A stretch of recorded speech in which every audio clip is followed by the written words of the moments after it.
कल की क्लास में ये मानते हुए कि अब सब आप प्रेजेंट हैं या नहीं, मुझे ये नहीं पता। आगे बढ़ूंगी मैं, फटाफट फटाफट अब स्टार्ट कर रही हूँ, मैं सिलेबस की ओर चल रही हूँ। सबसे पहले मैंने इसकी डेफिनेशन क्या बताई थी? परिभाषा। परिभाषा, परियों की भाषा। क्या कहा था मैंने? मैंने कहा था कि रसायन विज्ञान की वह शाखा जिसके अंतर्गत आप रासायनिक अभिक्रिया, अभिक्रिया के वेग, वेग को प्रभावित करने वाले कारक, इन सब का अध्ययन रसायन विज्ञान की जिस शाखा के अंतर्गत किया जाता है, जिस शाखा के अंतर्गत किया जाता है वो क्या कहलाती है? रासायनिक बल गतिकी। मैंने कहा था,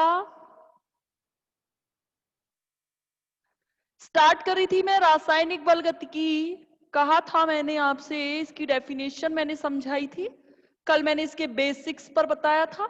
आज हम सिलेबस के टॉपिक्स के अकॉर्डिंग चलेंगे आगे की ओर। सिलेबस लिखने की जरूरत है नहीं, बस इतना मान लो कि मैं जो टॉपिक करा रही हूं, क्या करा रही हूं मैंने जो टॉपिक करा रही हूँ वो सारे टॉपिक आपके जो हैं वो सिलेबस के अंदर है। सिलेबस का कोई टॉपिक नहीं छूटेगा, ये मेरा प्रॉमिस है आपसे। बस मेरे साथ साथ चलना है आपको। फिजिकल कर रहे हो तो हाथ में कॉपी पेन होने चाहिए, कल बोला था मैंने आपको। अब आप देखिए आगे, इसकी डेफिनेशन के बाद जो मेरा अगला टॉपिक है वो है मेरा अभिक्रिया वेग, वेलोसिटी ऑफ रिएक्शन। अभिक्रिया वेग, अभिक्रिया वेग की डेफिनेशन, अभिक्रिया वेग की डेफिनेशन क्या होगी?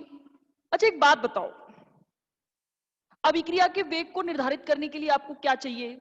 वेग का मतलब ये है, देखो, वेग का मतलब ये है, मैं इस जगह खड़ी हुई हूं, दिखाई दे रहा होगा।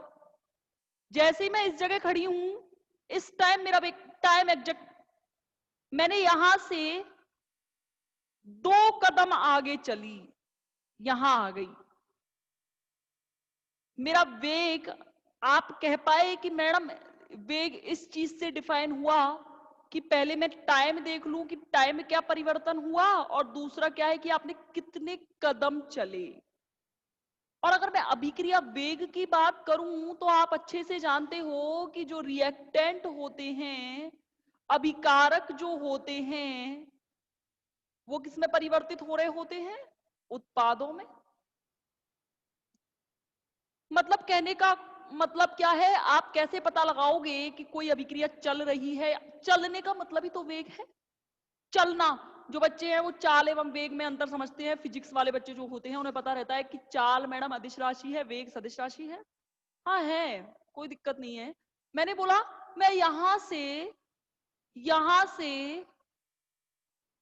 मैं यहां से उस वाले कमरे में गई, दूसरे वाले रूम में चली गई, ये मेरी चाल होगी।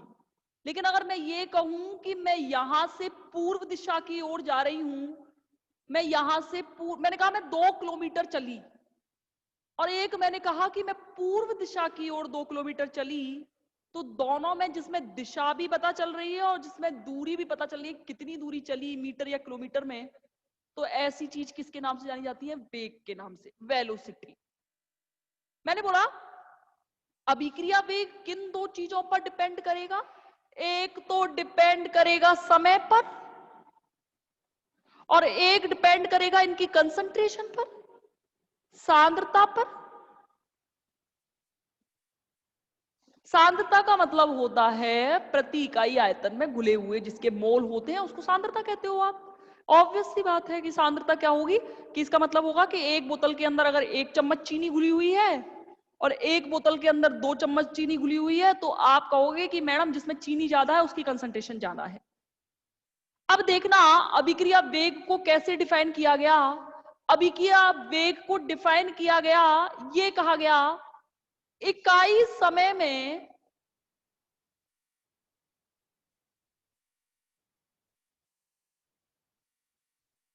उत्पादों या अभिकारकों की सांद्रता में परिवर्तन, उत्पादों की व अभिकारकों की सांद्रता में परिवर्तन क्या कहलाता है? क्या कहलाता है? कहलाता है अभिक्रिया वेग। ऑब्वियस सी बात है। मैंने एक टाइम लिमिट चूज कर ली कि मैंने कहा t इक्वल टू 0 पर, t इक्वल टू जहां टाइम है, मैंने कहा t इक्वल टू 0 प्रारंभ समय पर सबसे ज्यादा अभिकारक की सांद्रता होगी, उत्पादों की सांद्रता शून्य होगी। होगी या नहीं? लेकिन जैसे जैसे समय निकलता जाएगा अभिकारकों की सांद्रता कम होती चली जाएगी और उत्पादों की सांद्रता में क्या होगी? वृद्धि। वो किस हिसाब से निर्धारित किया आपने? आपको चाहिए समय और दूसरा चाहिए इन दोनों की कंसंट्रेशन में चेंज क्या आ रहा है। यानी कि अगर मैं इसको परिभाषित करूं तो अभिक्रिया वेग का सूत्र किस प्रकार लिखा जा सकता है? अभिक्रिया वेग बराबर, देखना, अभिक्रिया वेग बराबर सांद्रता में परिवर्तन बटे समय में परिवर्तन।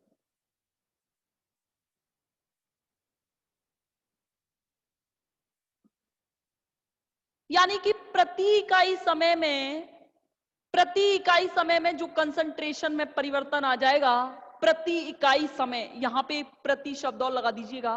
प्रति का मतलब होता है बटे, नहीं होता? बेटे तू 10 रुपए के 5 पेन आए तो प्रति पेन किस हिसाब से आया? मैंने बोला 10 पेनों का मान, सॉरी 5 पेनों की जो पैसे हैं, 5 पेनों के जो रुपए हैं वो 10 रुपए हैं। तो कोई बच्चा मुझे बता सकता है कि एक पेन का मान क्या होगा? कोई बच्चा मुझे चैट के थ्रू बता सकता है कि एक पेन का मान क्या होगा? बताओ जल्दी।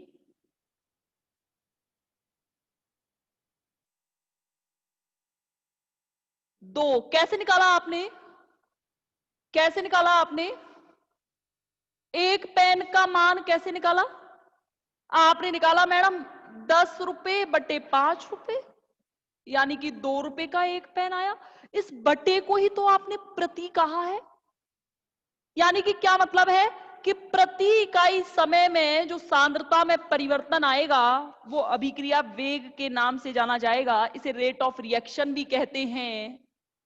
तो रेट ऑफ रिएक्शन के लिए मैंने मान लिया R इक्वल टू सांद्रता में परिवर्तन। परिवर्तन के लिए D लगा दूं, डिफरेंस, या इसको अवकलन भी कहते हैं। एक्चुअली हल्का सा परिवर्तन जब हमें दिखाना होता है तब हम D लगा के चलते हैं कि डिफरेंशियल होगा। तो यहां से क्या आया?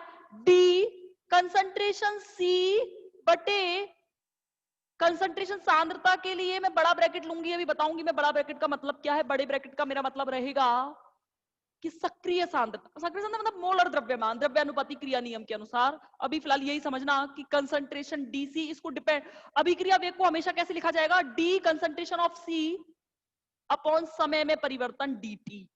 चलो ऐसे नहीं, हमें नहीं पता मैडम आप क्या कर रही हो, तो देखो सांद्रता में परिवर्तन माना मेरी ये दो वैल्यू हैं, ये t इक्वल टू 0 पर है और ये t इक्वल टू कोई 10 मिनट बाद है, मेरी मर्जी से मैंने बता दिया है। प्रारंभ में मैंने माना, प्रारंभ में मैंने क्या माना? प्रारंभ में मैंने माना कि इसकी सांद्रता C1 है और अंत में इसकी सांद्रता क्या है? C2 है। ठीक है, क्या माना मैंने? यहां टाइम T1 है और यहां टाइम T2 है। कोई बच्चा मुझे बता सकता है कि कैसे लिखा जाएगा? सांद्रता में परिवर्तन फाइनल माइनस इनिशियल, यानी कि अंतिम माइनस प्रथम। तो C2 माइनस के C1 लिख सकते हो कि नहीं? बटे C for concentration, T for time, और ये टाइम को कैसे लिखा जा सकता है? T2 minus T1। तो यहां से देखना R बराबर C2 माइनस C1 को डेल्टा C लिख सकती हूं अंतर को, बटे डेल्टा T। अब जो मैथ वाले बच्चे हैं वो जानते हैं कि अगर मैंने यहां लिमिट T टेंड्स टू 0 लगा दिया है, लिमिट लगा दी है, और लिमिट लगाने के बाद ये del C over del T पूरा किस में बदल जाता है? D C over D T में। चिन्ह जानते हैं किसका आएगा? चिन्ह आएगा प्लस माइनस। अब बताऊंगी मैं प्लस माइनस का मतलब आगे। यहां तक समझ में आया कि अभिक्रिया वेग को किस प्रकार रखेंगे? सांद्रता में परिवर्तन बटे समय में परिवर्तन, सांद्रता में चेंज दिखा दिया और समय में भी परिवर्तन दिखा दिया। तो ये अभिक्रिया वेग को मैं हमेशा कैसे रिप्रेजेंट करूंगी? ऐसे। अब बताओ आया कि नहीं आया समझ में? आया कि नहीं आया? बताओ हाँ या ना? बताओ जल्दी, चैट से बता दो। आ गया? दीपक के अलावा और सारे जो स्टूडेंट हैं इनको आ गया? ओके, चलिए यहां से आगे बढ़ें। तो अब देखिए, अभिक्रिया वेग को डिफाइन करने के लिए मैंने कल एक ग्राफ बनवाया था आपको। अब मैं यहां प्लस माइनस मैंने क्यों लगाया है वो देखना। एक्चुअली मैंने कल एक ग्राफ बताया था आपको, ये ग्राफ नोट्स में बना हुआ है, नोट्स मिल जाएंगे आपको, चिंता मत करो। मैंने क्या बोला? ये टाइम टी है और यहां सांद्रता कंसंट्रेशन है। स्टार्टिंग में अगर अभिकार, अच्छा एक बात बताओ, यहां मेरे A प्लस बी है। स्टार्टिंग में आपके पास अभिकारक होते हैं, उत्पाद अभिकारक। तो अभिकारकों की सांद्रता हाईएस्ट, और ग्राफ पढ़ना आता है कि नहीं आता? अभिकारकों की ये t इक्वल टू 0 समय है, t equal to 1 minute, 2 minute, 3 minute, 4 minute, 5 minute, 6 minute, 7 minute. t ऐसे बढ़ रहा है, c ऐसे बढ़ रहा है, तो c हाईएस्ट कहां होगा? इस जगह। और जैसे जैसे समय निकलता जाएगा अभिकारक कम होते जाएंगे, कंसंट्रेशन कम होती चली गई। हुई कि नहीं? कंसंट्रेशन कम हुई कि नहीं? बताओ। और उत्पादों की बात करें तो उत्पाद स्टार्टिंग में कंसंट्रेशन T इक्वल टू 0.0, और जैसे जैसे समय बढ़ता जाएगा उत्पादों की सांद्रता बढ़ती जाएगी कि नहीं बढ़ती जाएगी? कल बताया था मैंने। ये तो किसका ग्राफ है? प्रोडक्ट के लिए है। और ये ग्राफ किसका है? अभिकारकों के लिए है। और ये जहां दोनों ग्राफ एक दूसरे को काट रहे हैं, यहां पे दोनों अभिक्रियाओं का वेग समान हो गया है, इसे कहते हैं साम्यावस्था। यही कारण है कि जब हम प्रोडक्ट की बात करेंगे तो प्रोडक्ट समय के अनुसार बढ़ते हैं, तो बढ़ने के लिए पॉजिटिव, वृद्धि के लिए हमेशा धनात्मक चिन्ह। और अगर मैंने कहा कि रिएक्टेंट समय के अनुसार घटते चले जाते हैं, रिएक्टेंट समय के अनुसार घट रहे हैं, तो रिएक्टेंट के लिए माइनस चार्ज। यही कारण है कि प्लस माइनस लगाया जाता है। क्या लगाया जाता है? Plus minus. अब हम चलें, ग्राफ समझ में आया? ग्राफ समझ में आया या नहीं? ग्राफ समझ में आया या नहीं? बताओ बताओ, एक तो जल्दी, थोड़ा एक्टिव बनो, थोड़ा एक्टिव बनो, और फर्स्ट ईयर के हो तो जल्दी बता सकते हो। बताओ ग्राफ समझ में आया? ग्राफ समझ में आया? Yes, very good. वो कहते हैं ना, हाउस द जोश।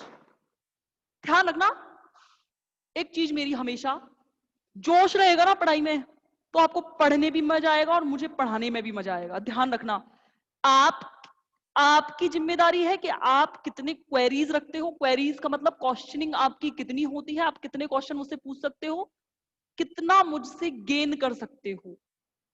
एक तो तरीका ये है कि आए क्लास में बस आके अपना मोबाइल नेट चलाया और बैठ गए आराम से, क्या बोल रही हैं क्या कह रही हैं कुछ समझ नहीं आ रहा, टाइम पास कर रहे हो। एक तरीका ये है, क्या?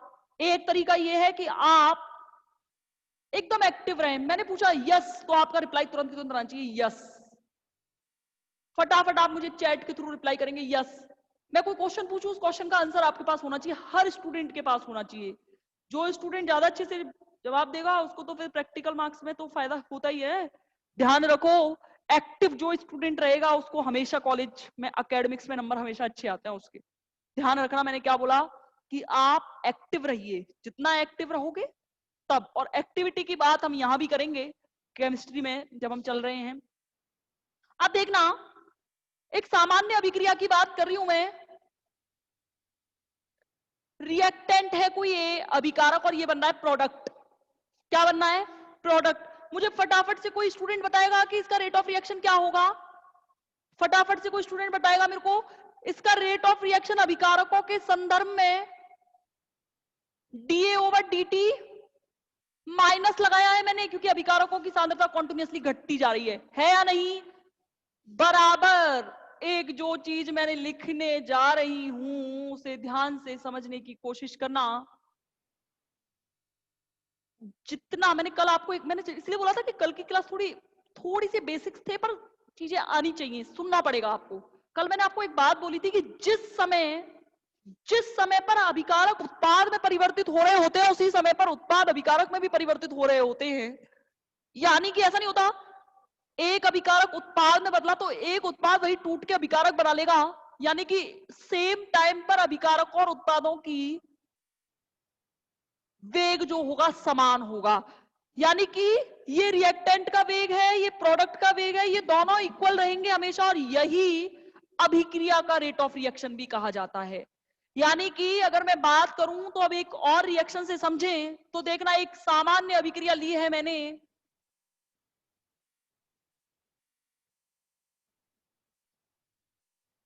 सामान्य अभिक्रिया इसकी बात करके चलूंगी हमेशा। N1 क्या है, A के मोल्स, N2 क्या है, B के मोल्स, M1 क्या है, C के मोल्स, और M2 क्या है, D के मोल्स। N1 N2 A और B अभिकारक है और C और D क्या है, उत्पाद हैं।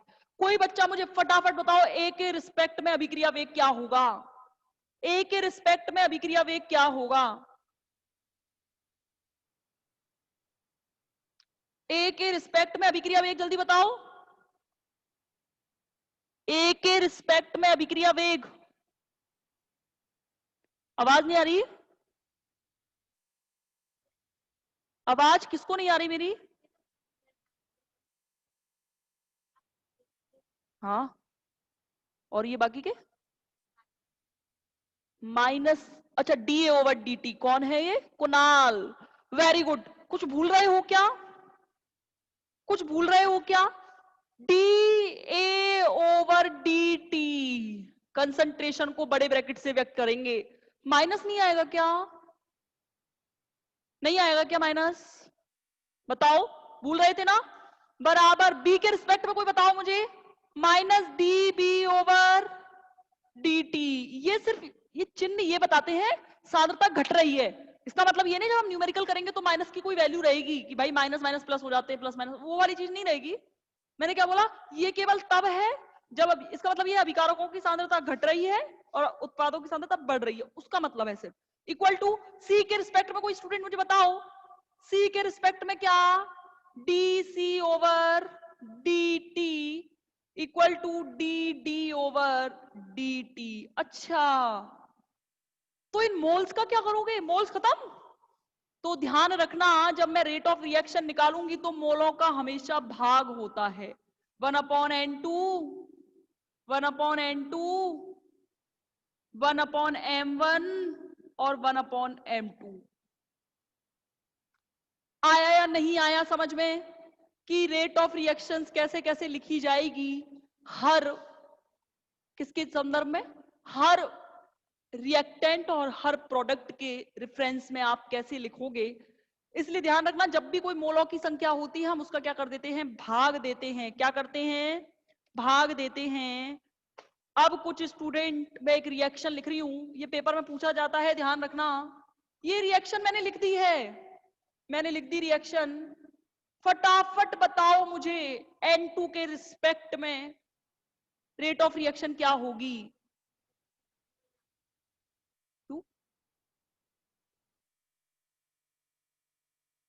बताओ, चल रही है ना क्लास। तो नाइट्रोजन के रिस्पेक्ट में, चला दी, नाइट्रोजन के रिस्पेक्ट में देखना, माइनस के D N two over D T होगा या नहीं, इक्वल टू माइनस मोलों की संख्या 3, 3 का भाग दे दो D H two over D T equal to 1/2। यहां भी तो मोलों का भाग देना है, पॉजिटिव रहना चाहिए, प्रोडक्ट है, रेट ऑफ रिएक्शन। ऐसे हम किसी भी अभिक्रिया का क्या लिख सकते हैं, क्या लिख सकते हैं, रेट ऑफ रिएक्शन, क्या लिख सकते हैं, रेट ऑफ रिएक्शन। एक न्यूमेरिकल, एक मिनट रुको, बुक देखने दो मुझे, बुक है भी या नहीं, अरे बुक ही नहीं है, बुक नहीं है। एक न्यूमेरिकल था बुक के अंदर, मुझे ध्यान नहीं आ रहा है, वो न्यूमेरिकल कल करा पाऊंगी, बुक नहीं लाई हूं। ध्यान नहीं रहा, कोई दिक्कत नहीं है, बुक नहीं है आज मेरे पास, कल मैं इसका न्यूमेरिकल जो बचा हुआ है, यहां तक समझ आ गया? न्यूमेरिकल कल बताऊंगी मैं कि क्या है क्या नहीं है। क्या बोला मैंने? तब ही बताऊंगी, कल एक न्यूमेरिकल डिस्कशन करूंगी मैं इससे रिलेटेड, जो पेपर में पूछा जाता है। ध्यान दिला देना मुझे बस, ठीक है? एक बार की मैडम वो न्यूमेरिकल करवा दीजिए। अब देखो, अभिक्रिया वेग की इकाई निकालना सीखे। अभिक्रिया वेग की इकाई, unit of rate of reaction, अभिक्रिया वेग की इकाई। तो देखना, कैपिटल आर बराबर क्या था? सांद्रता में परिवर्तन बटे समय में परिवर्तन।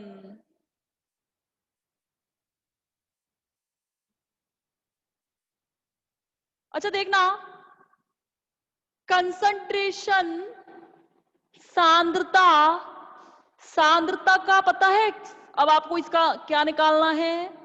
आपको इसकी इकाई निकालनी है। अब तक आप पता नहीं कैसे पढ़ के आए हो कि यूनिट कैसे निकाली जाती है। यहां पे हम यूनिट निकालना सीखेंगे कि यूनिट को याद नहीं करना है, निकालना है। तो यूनिट के लिए हमें समय का और सांद्रता का, इन दोनों की इकाइयों का पता होना चाहिए कि नहीं? सांद्रता का और समय का पता होना चाहिए या नहीं? तो देखिए, सांद्रता की इकाई मुझे बताना। सांद्रता क्या होती है देखना एक बार ध्यान से। ये मेरे पास सांद्रता समझने की कोशिश करो।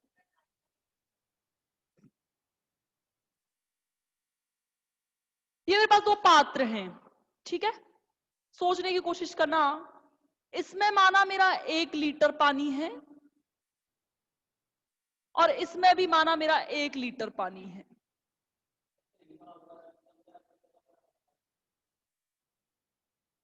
ठीक है, 1 लीटर माना इसमें 1 लीटर पानी घुला हुआ है।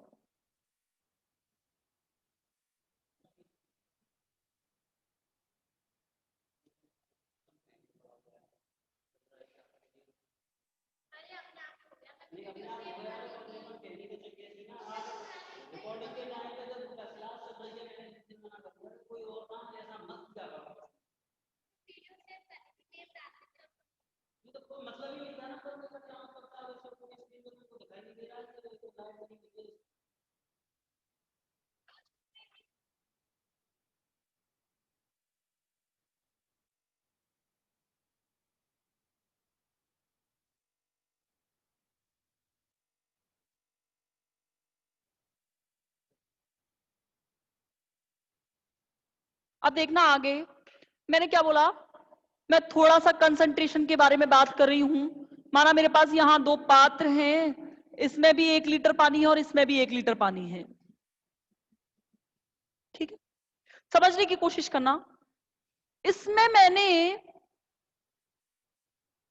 देखना मैंने क्या बोला, इसमें मैंने क्या डाला? माना मैंने इसमें, आपका जो फेवरेट है, बच्चों को मीठा ज्यादा पसंद होता है, तो मैं चीनी ले रही हूं।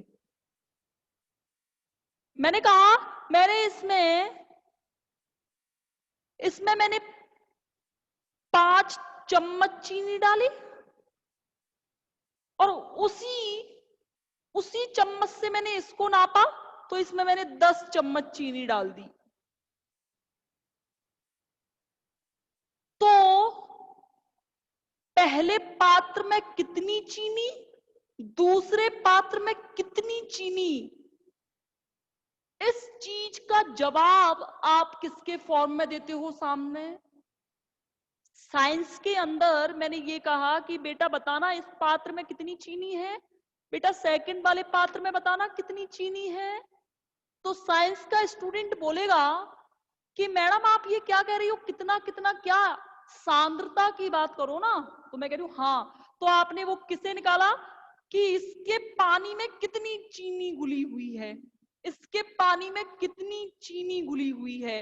पानी का मतलब आयतन और चीनी का मतलब मोलों की संख्या। तो कहीं मेरा सांद्रता कहने का मतलब ये तो नहीं प्रति इकाई आयतन में जितने मोलों की संख्या घुली होती है, प्रति इकाई यानी कि 1 लीटर पानी में 5 चम्मच चीनी, 1 लीटर पानी में 10 चम्मच चीनी। प्रति इकाई आयतन में जितने मोलों की संख्या घुली हुई होती है वो उसकी सांद्रता कहलाती है।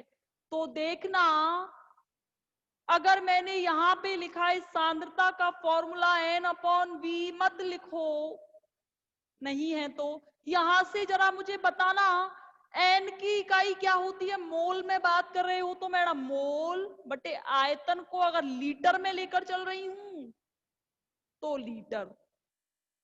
तो इस लीटर पर पावर क्या है 1, और इस लीटर के पावर को ऊपर लेके जाओगे तो क्या इनवर्स नहीं आएगा। तो सांद्रता की इकाई क्या आ गई, मोल पर लीटर, बटे समय की इकाई क्या है, सेकंड में ले रहे हो तो सेकंड में, मिनट में ले रहे हो तो मिनट में, जैसे चाहो वैसे ले लो। मैंने मिनट में ले ली, आपकी मर्जी है। तो क्या होगा, मोल पर लीटर पर मिनट इसकी इकाई होगी या नहीं। ये मिनट इधर जाएगा तो माइनस पर नहीं हो जाएगी पावर। एक बार रिजॉइन कर लेते हैं।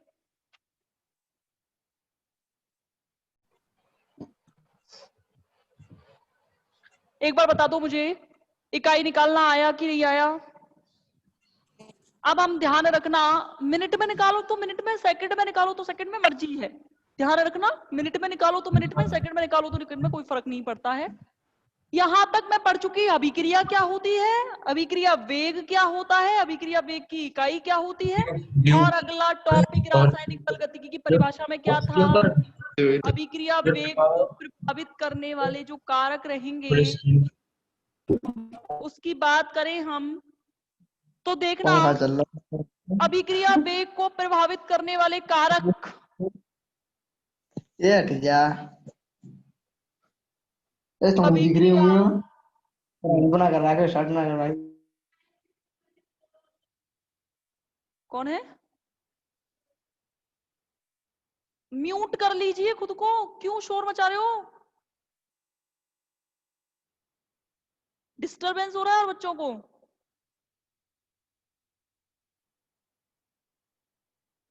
हाँ बताओ अब चैट के थ्रू वहां तक जो बताया आया कि नहीं, फटाफट जल्दी बताओ टाइप करके। आ गया मनु के अलावा और कौन स्टूडेंट है।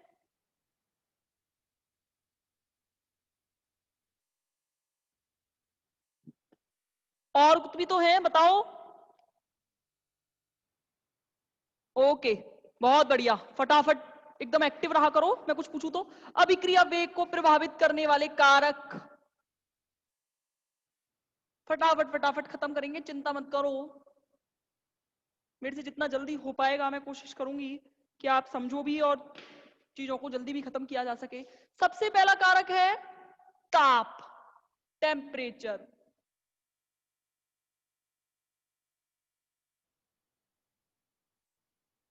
ये सारे कारक प्रयोगों से निकाले गए, ध्यान रखना। किसी के मन में डाउट हो ना कि मैडम ये कैसे, क्यों बढ़ गया, क्यों घट गया, क्या पता क्यों घटा क्यों बढ़ा, समझ ही नहीं आ रहा, तो ये ध्यान रखना कि मैं जो समझाने की कोशिश कर रही हूँ उसे सुनने की कोशिश करना। मैंने क्या बोला, होगा क्या, ध्यान से समझना मेरी बात, मैं जो समझाने जा रही हूं। जैसे जैसे हम ताप बढ़ाते हैं, टेम्परेचर का मतलब यह है कि नीचे से ऊष्मा देना प्रारंभ कर दो, ताप यानी कि ऐसे। ये मेरे पास ये बोतल है, इसमें जो अणु हैं, ध्यान से समझना, इसमें जो अणु रखे हुए हैं, ऐसे करके मैंने इसको एक गैस पे टिका दिया बर्नर के ऊपर। जैसे अगर मैं साइंस की भाषा में बात करूं तो बर्नर कहते हैं। बर्नर पे जैसे ही टिकाया, आप देखोगे पानी फटाफट उबलने लगेगा और उबल के भाप बनने लग जाएगा। यानी कि क्या हुआ, आपने टेम्परेचर में इंक्रीमेंट किया, ताप को बढ़ाया, और ये अणु क्या हुए, फटाफट गैस से द्रव अवस्था से वाष्प अवस्था में चले गए। कहने का मतलब क्या हुआ, ताप बढ़ाने पर कॉन्टिन्यूअसली अभिक्रिया का वेग क्या होता है, बढ़ जाता है। ये रिलेशन याद रखिएगा, ताप बढ़ाने से अभिक्रिया का वेग बढ़ता है। क्यों, क्योंकि इस सवाल का जवाब तो देना पड़ेगा, क्योंकि किस लिए, ताप बढ़ाओगे तो टक्करों की संख्या बढ़ेगी, अभिकारक अणुओं के टक्कर की संख्या बढ़ेगी, और अगर टक्कर की संख्या बढ़ेगी तो उत्पाद ज्यादा बनेंगे, और अगर उत्पाद ज्यादा बनेंगे तो अभिक्रिया का वेग भी क्या हो जाएगा, बढ़ जाएगा। क्या बोला मैंने? अभी आगे जब मैं आर्हेनियस के टक्कर सिद्धांत की बात करूंगी तो वहां मैंने आपको एक अच्छी से एक चीज समझाने वाली हूं। यहां मैं इसलिए बात नहीं कर रही, फिर बोरिंग हो जाएगा वो वाला लेक्चर, इसलिए मैं नहीं कर रही क्योंकि वो बहुत इंटरेस्टिंग लेक्चर होता है। मैंने क्या बोला? मुझे उत्पादों में एक्चुअली क्या है, जितने ज्यादा अभिकारक, जितने ज्यादा उत्पाद में बनेंगे, अभिक्रिया का वेग कॉन्टिन्यूसली इंक्रीमेंट कहलाएगा। अभिक्रिया का वेग बढ़ेगा कब? बढ़ेगा कब? जब जितने ज्यादा अभिकारक के कण उत्पाद में परिवर्तित होंगे। समझ रहे हो ना? जितने ज्यादा अभिकारक के कण उत्पाद में परिवर्तित होंगे, समझ रहे हो ना, उतने ज्यादा ही अभिक्रिया का वेग बढ़ेगा, क्योंकि टक्करों की संख्या बढ़ जाएगी, और टक्करों की संख्या बढ़ेगी तो उत्पाद भी ज्यादा बनेंगे, उत्पाद ज्यादा बनेंगे तो अभिक्रिया का वेग बढ़ जाएगा। प्रयोगों में यह देखा गया है, ध्यान से समझना जो समझाने जा रही हूं, प्रयोगों में देखा गया है कि किसी पदार्थ का टेम्परेचर हर 10 डिग्री सेल्सियस, पदार्थ का टेम्परेचर प्रत्येक 10 डिग्री सेल्सियस पर 2 से 3 गुना बढ़ जाता है। प्रत्येक 10 डिग्री सेल्सियस पर, प्रत्येक 10 डिग्री सेल्सियस पर 10 डिग्री सेल्सियस टेम्परेचर बढ़ाने पर क्या बढ़ जाता है? 2 से 3 गुना बढ़ जाता है। इसे ताप गुणांक कहते हैं। बहुत कंफ्यूजिंग लग रहा होगा, अब तक तो समझ आ रहा था, अब नहीं आ रहा तो देखना ध्यान से, बहुत ध्यान से समझिएगा, बहुत आता है पेपर में। ताप गुणांक के नाम से परिभाषा पूछी जाती है कि क्या है टेम्परेचर कोफिशिएंट। देखो क्या है, मैं यहां खड़ी हूं, मेरा यहां T इक्वल टू 0 समय है, T इक्वल टू 0 समय पर मैंने टेम्परेचर माना है, मेरा यहां पे 0 केल्विन है। डिग्री में बात कर रहे हो तो सेल्सियस में बात कर लो, 0 डिग्री सेल्सियस है। देखना मैंने क्या किया, मैंने इस टेम्परेचर को इंक्रीमेंट किया, कितना? 10 डिग्री सेल्सियस बढ़ाया।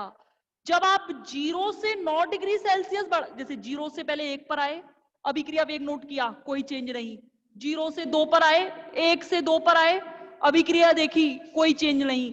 2 से 3 पर आए, अभिक्रिया देखी, कोई चेंज नहीं। लेकिन जैसे 9वें से 10वें पर गए तो एकदम से अभिक्रिया वेग 2 से 3 गुना बढ़ गया।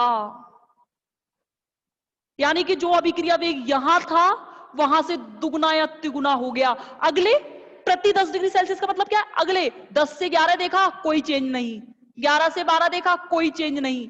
लेकिन जैसे 19 से 20 पर आए, यहां जो वेग था इसका 2 से 3 गुना और बढ़ गया। यानी कि प्रति 10 डिग्री सेल्सियस, यानी कि आप 10 डिग्री सेल्सियस के बाद वापस 10 डिग्री सेल्सियस टेम्परेचर बढ़ा रहे हो, तो टेम्परेचर जो अभिक्रिया का वेग है वो 2 से 3 गुना हो जाता है। और इस परिभाषा को किसके नाम से जानते हैं? ताप गुणांक सिद्धांत के नाम से जाना जाता है। आया समझ में? टेम्परेचर कोफिशिएंट आया समझ में? आया या नहीं? जल्दी बताओ। अच्छे से आ गया? याद हो गया?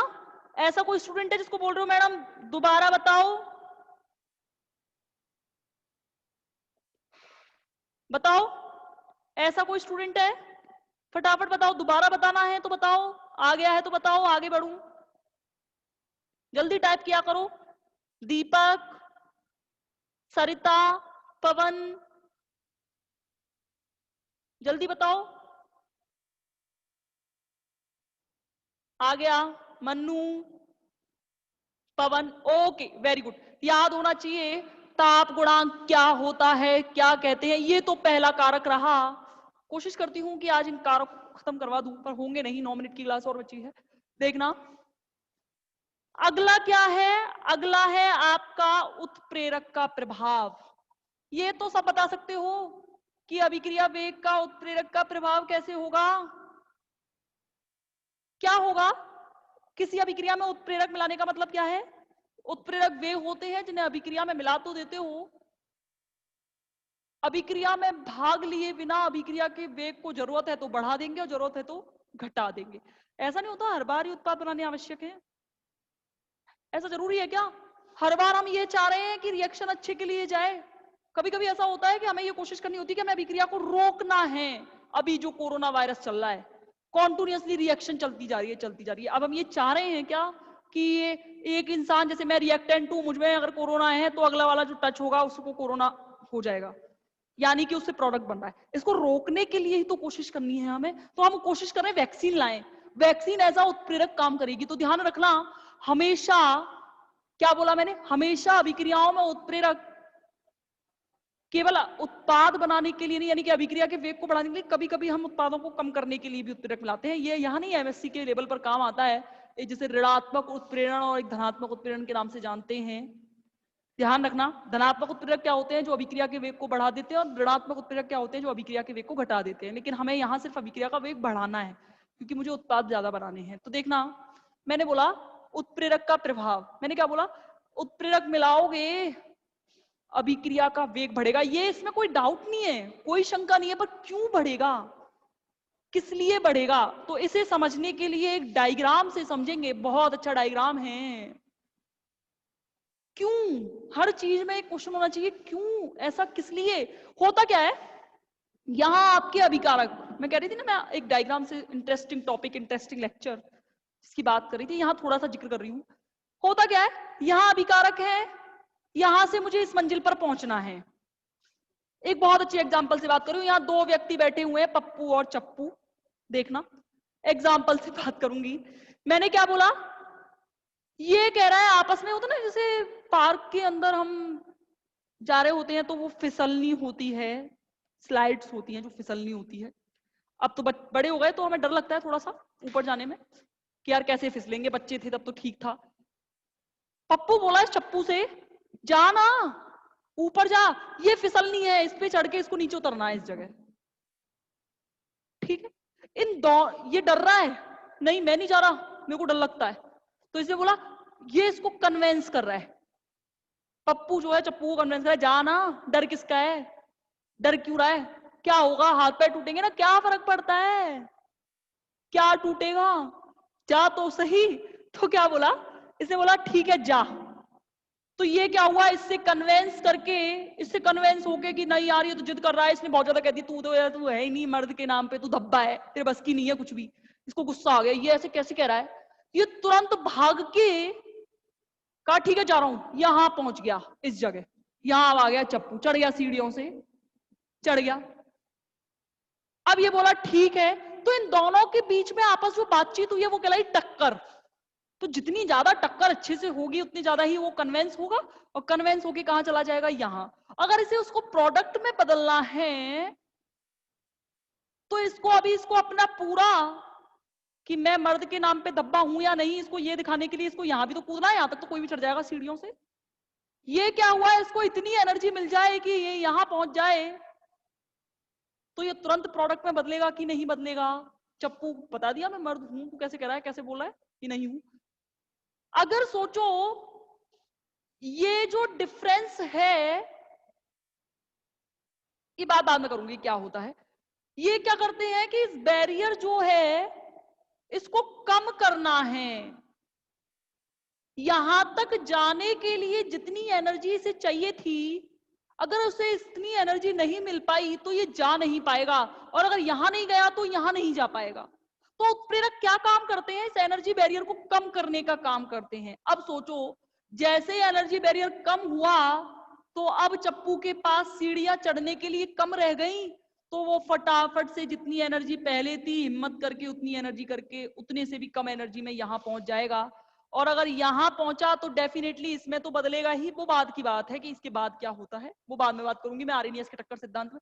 तो उत्प्रेरक क्या करते हैं, उत्प्रेरक मिलाने पर ये जो एनर्जी बैरियर है इसको कम कर देते हैं, जिससे ऊर्जा क्या होती है, कम चाहिए होती है, ज्यादा अभिकारक उत्पाद में परिवर्तित होते हैं और ज्यादा अभिकारक उत्पाद में परिवर्तित होंगे। यहां तो चप्पू पहुंचा, और भी जो बैठे होंगे इसके आसपास, छोटू मोटू पोटू वो जो भी होंगे, वो पहुंचेंगे, वो भी कहेंगे अब तो मैं भी चढ़ सकता हूं, मेरे लिए भी कोई टफ नहीं है, वो भी चढ़ जाएंगे।